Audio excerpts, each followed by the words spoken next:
I'm Laura Hankin. I'm the author of The Daydreams, which is set partially in the early 2000s. So I wanted to talk to you about the pop culture moments from the early 2000s that shaped me as a preteen and teenager. I really paid a lot of attention to the big kisses in pop culture.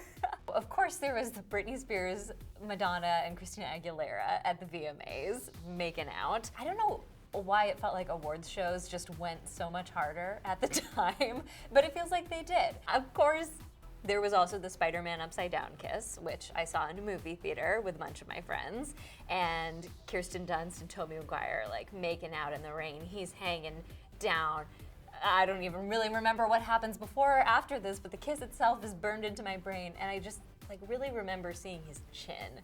And then we can't forget Rachel McAdams and Ryan Gosling in The Notebook, which was also in the rain and taught me that you should kiss in the rain more often.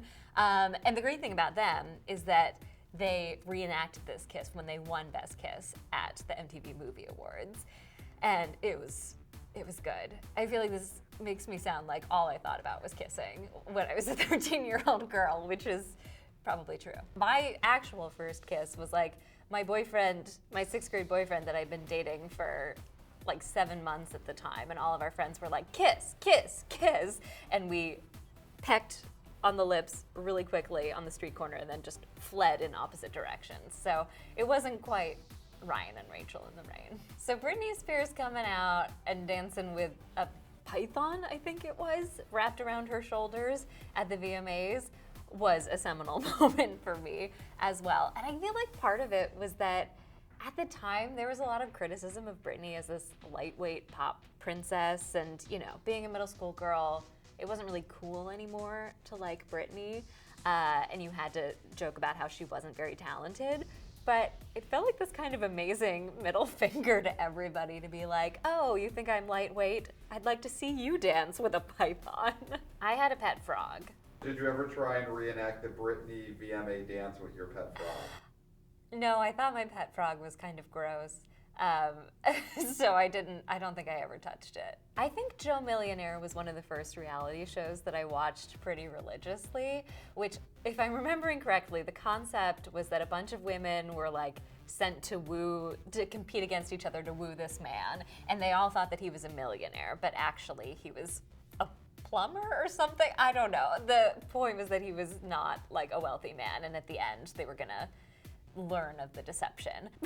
The part that really sticks with me from this one is that he and this woman are trying to get some privacy, and they go off into the woods, and so the cameras are just like on the woods, but they're still wearing their microphones, and it was the slurp heard around the world because they had like the closed captions on it, and so it's just like the sounds of kissing typed out and then slurp. I do feel like for a certain group of people who watch that show, we'll all be on our deathbeds and our lives will be flashing before our eyes, and then there'll just be slurp in a caption. I wasn't allowed to watch Friends because my mom thought there was too much casual sex in it.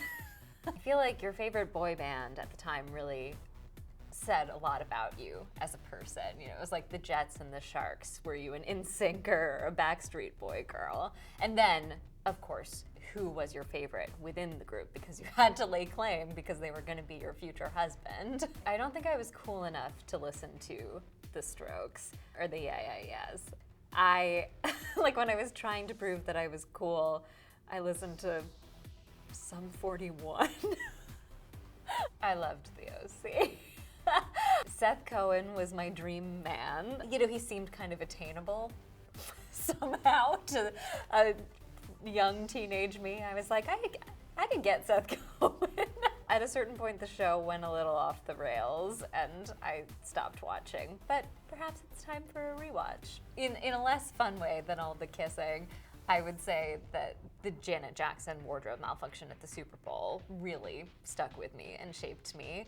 I was watching it live with my family, I think, and it was just this really big moment of realizing, wow, you can be an incredibly talented woman who works her butt off, and then in one moment something happens, and that's how the world decides to define you, and that's all they want to talk about.